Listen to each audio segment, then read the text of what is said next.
పురాణ శ్రవణం చందమామ కథ. ఒక ఊళ్ళో ఒక దొంగ ఉండేవాడు. అతను చనిపోతూ తన నలుగురు కొడుకులను పిలిచి, మీరు దేవాలయాల వైపుకు పోకండి, పురాణాలు మొదలైనవి వినకండి అని సలహా ఇచ్చాడు. ఒకరోజు వాళ్ళు రాజుగారి కోటలో దొంగతనం చేయటానికి బయలుదేరుతూ దారిలో ఎక్కడన్నా పురాణ పట్టణం వినబడుతుందేమోనని చెవులలో దూది పెట్టుకున్నారు. వాళ్ళు కోటకేసి పోతుండగా ఒకటి చెవిలో దూది జారిపడిపోయింది.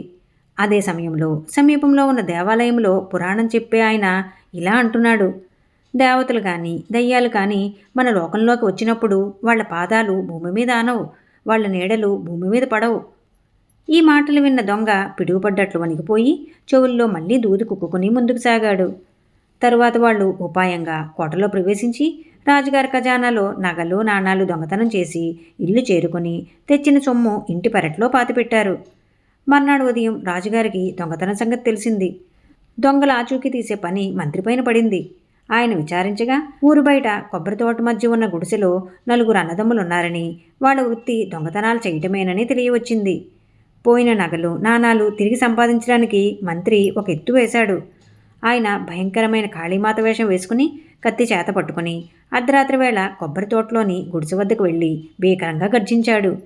ఆ గర్జన విని నలుగురు అన్నదమ్ములు దీపం తీసుకుని బయటకు వచ్చి మహాకాళి ఆకారాన్ని చూసి బెదిరిపోయి, అమ్మా తల్లి, నువ్వెవరు, నీకేం కావాలి అని అడిగారు. మంత్రి వాళ్లతో, నేను కాళీమాతనురా, రాజుగారి కోటలో దొంగలించిన సొత్తంతా ఇక్కడ పెట్టండి, లేకపోతే మిమ్మల్ని నరికేసి మీ రక్తం తాగుతాను అన్నాడు.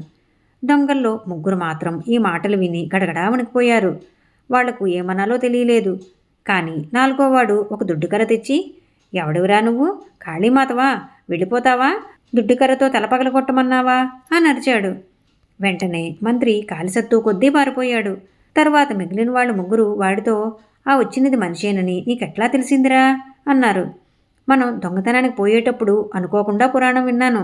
దేవతలు దయ్యాలు భూమి మీదకి వస్తే వాళ్ళ పాదాలు భూమిని అంటవట, వాళ్ళ నీడ భూమి మీద పడదట.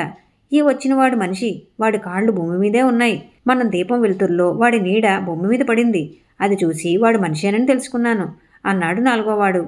ఒరే, నువ్వు కొంచెంగా పురాణం వింటేనే ఇంత లాభం కలిగింది కదా, మనం రోజూ పురాణం వింటే ఇంకా ఎంత లాభం కలుగుతుందో అనుకుని ఆ అన్నదమ్ములు రోజూ పురాణం వినటం ప్రారంభించి దొంగతనాలు మానేసి మంచి వాళ్ళని పేరు తెచ్చుకున్నారు.